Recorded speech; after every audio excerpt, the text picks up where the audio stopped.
దొంగనల పంతనం ఎట్లుంటదంటే ఏదన్నా ఇల్లుకో దుకాణానికో సూటు పెట్టిరంటే మళ్ళా ఆ ఏరియాలో భూతద్దం పెట్టి ఎంకులన్నా గానరారు. పూసుక్కున గుర్తుపట్టిరా అంటే ఈపులు సాఫ్ అయితాయని. ఓ తాన దొంగతనం చేసిరంటే ఎమ్మటే ఆడికెళ్ళి జారుకుంటారు. పోయిన పని కాలేదనుకో ఇంకో ఇల్లు చూసుకుంటారు.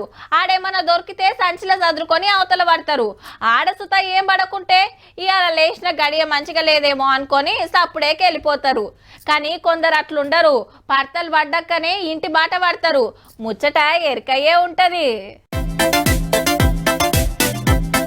నల్గొండ జిల్లా మునుగోడుల మునుంబెట్టి ఊడ్చుకవేండ్రు దొంగన్నలు.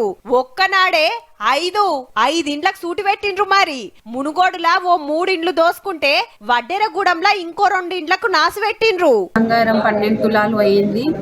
నగదు 70,000 దాకా పోయినాయి. ఈ అక్కోళ్ళింట్ల 12 తులాల బంగారం, అలా స్వీట్ షాప్ లా 70,000 పైకం. ఇంకొకల ఇంట్లకు జొర్రి 60,000 అరకిల ఎండెత్తుకవేండ్రట. పక్క పొంటే ఉండే ఫారెస్ట్ ఆఫీసులకు సుత జొర్రిరంటే చూడురిగా ఎంత పనిమంతులు. అట్లనే వడ్డెరగూడెంలా ఒకలింట్ల 2,50,000. అదే ఊర్లా ఒకళ్ళ ఇంటికాడ పెట్టిన బైక్ కొట్టేసిండ్రట. అద్దమ్మ రాత్రొచ్చి అందిన కాడికి సదురుకోపోయిండ్రన్నట్టు.